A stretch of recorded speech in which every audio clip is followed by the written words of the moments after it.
eu acho que não muda nada. Para o torcedor deve mudar, obviamente, para o torcedor deve mudar um pouco, porque dá um alívio para o torcedor, porque é um título. Taça em casa é taça. Talvez dê uma tranquilidade ali que dure até quarta-feira, ou até sábado, do domingo, sabe, quando é jogo do Corinthians, né? Que o Aliança também, não sei se está no nível dos outros dois do grupo, mas até quarta-feira dá uma tranquilidade. Acho que quem cobrava o Vojvoda, por exemplo, no sentido de demissão, é doido. Completamente louco. Perdido a ideia. Mas o havia, jogo né? havia. Havia Doido tem sempre, né? Louco tem sempre. Louco... Mas, O nosso chat aqui, só o que não falta. pois é, mas a bronca é que eu via o volume crescendo, sabe? O volume dessa demanda que eu acho realmente muito fora de uma perspectiva, né? Eu via com surpresa o volume dessa demanda crescendo nos últimos dias, né? Eu acho que é a forma que se ganha o título, né? O Fortaleza, ele só não tinha obrigação de ganhar o estadual e a Copa do Nordeste, com todo o respeito aqui a todos os outros clubes. Mas pelo que foi investido, pelo que foi montado, pelo que tinha de expectativa, Fortaleza não tinha obrigação de ganhar essas duas competições se jogasse uma final contra o Ceará. Aí sim, com todo respeito ao Bahia, com todo respeito ao Sport, que fez duas finais duríssimas contra o Fortaleza. Só que as duas finais que o Fortaleza teve que fazer contra o Sport, pelo momento que o Sport vive, pelo momento que o Sport continuou vivendo após as finais, levantaram a orelha de muito torcedor. Opa, peraí. Quando você joga uma final, como jogou na sexta-feira, com um time reserva, isso não abaixou a orelha do torcedor, porque o torcedor vê 11 jogadores titulares, beleza, a gente tem 11 titulares, o Kaiser e o De Pietro. Tem o Ceballos também. Dá para fazer 3 substituições, o resto. Como é que fica? Tem 3 substituições. Perder um jogador que não seja zagueiro ou os 2 atacantes, não tem ninguém realmente 100% confiável no banco de reservas. E isso levando que os 11 titulares, em tese, são confiáveis num teste contra uma equipe muito abaixo, fisicamente, tecnicamente, taticamente. O investimento no Calcaia é um time que não tem divisão. É um time que passou 40 dias sem jogar. Para o Calcaia era muito pior o jogo hoje do que para o Fortaleza, no quesito físico. Então o torcedor sabe disso. O Fortaleza trocou 8, 9 jogadores titulares. O Calcaia veio com o mesmo time de 2 dias atrás. A coisa é a mesma, é diferente. Então, o torcedor, ele se tranquiliza um pouco. O trabalho tranquiliza um pouco, talvez. Mas o nível de cobrança dentro do clube, por melhoras, e do próprio torcedor, por melhoras, tem que ser o mesmo. Porque talvez ganhe um pouco mais de confiança e teve uma final de 4-0 e sido mais confiança para o time se soltar mais, ser mais agressivo na quarta-feira, do que estava sendo antes. Mas no ponto de vista técnico, no ponto de vista de organização e preparação para a temporada, o Fortaleza de hoje é o mesmo de sexta-feira, é o mesmo de quarta-feira, é o mesmo de domingo passado contra o Internacional, é o mesmo da final contra o Sport. É um time que, contra times que estavam bem abaixo técnica e fisicamente, conseguiu fazer resultados elásticos, até muito pela fragilidade do adversário, do que realmente um time que consegue encantar. E olha que eu mesmo disse, o Fortaleza hoje talvez tenha tido, nos seus 10 minutos iniciais, os 10 melhores minutos dele na temporada. E não saiu do 0-0, o que quer dizer muita coisa. Quer dizer muita coisa. Então, para mim, não muda nada. Se for um ponto de virada, realmente o time ganhar uma confiança, talvez que não estava tendo antes, que foi diminuindo com certos jogos, que a intensidade não foi a mesma, o futuro vai dizer. Mas virada de chave, para mim seria ter esses na quarta e no fim de semana. Hoje não representaria isso.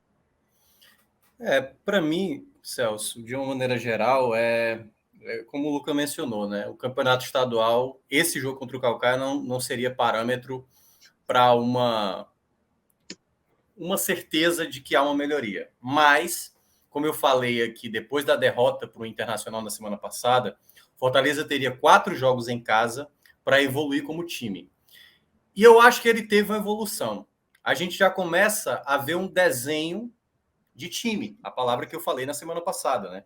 Qual é o Fortaleza? Qual é o Fortaleza que todo mundo escalaria? Cara, Qual é o 11? há uma semana atrás, se você perguntasse isso para o torcedor teria talvez várias composições. Eu prefiro o Tite, preferia o Sebadios. Aliás, eu cheguei a ver na semana, antes do jogo do Vitória, gente falar que o Sebadios tem que ser mandado embora, porque o cara tinha o mesmo nível de futebol do Landázuri. Eu falei, cara, o nível de descontamento tá tão grande que o cara começa a enxergar coisa que não existe. Coisa. Não é que o Sebadios ele tá perfeito, não. Só que aí o cara olha, se o Sebadios der um passe errado, tá vendo? Não presta. O jogador não presta. Porque o nível de satisfação já estava grande há uma semana atrás. Quando você larga na Série A e na Libertadores com 2 derrotas, no caso somando 4 no total, naquele momento, o torcedor que há 3 semanas atrás estava vibrante, com o título da Copa do Nordeste, o time é esse, estamos jogando com o freio de mão puxado, e essas 4 derrotas mostraram as fragilidades. E aqui a gente fala com tranquilidade sobre isso. Não é engenheiro de obra pronta. A gente falava dos problemas do Fortaleza, mesmo se classificando, mesmo conseguindo vitórias, mas apresentando o futebol abaixo. Esses jogos, tanto a vitória, eu não vou tirar um pouco o jogo da sexta, mas assim, o jogo da sexta ele também ele faz um pouco de sentido nessa análise. O jogo da quarta-feira e o jogo do domingo, ele já dá um indício melhor daqueles jogadores que vivem o melhor momento. Por que isso é importante? Porque quando se falava do Vojvoda, e tinha isso que você mencionou, Celso, da questão do... Tá começando a ter um coro de fora Vojvoda, mas não era... Eu nem sentia tanto essa questão do fora Vojvoda. O que eu mais sentia era cobrança em cima dele. Por que ele está escalando Vargas? Por que ele está escalando Jussa? Porque... Então, assim, havia uma insatisfação e uma falta de compreensão, e aí era geral, da própria torcida, da própria imprensa. Muita gente não entendia o porquê que ele fazia determinadas combinações.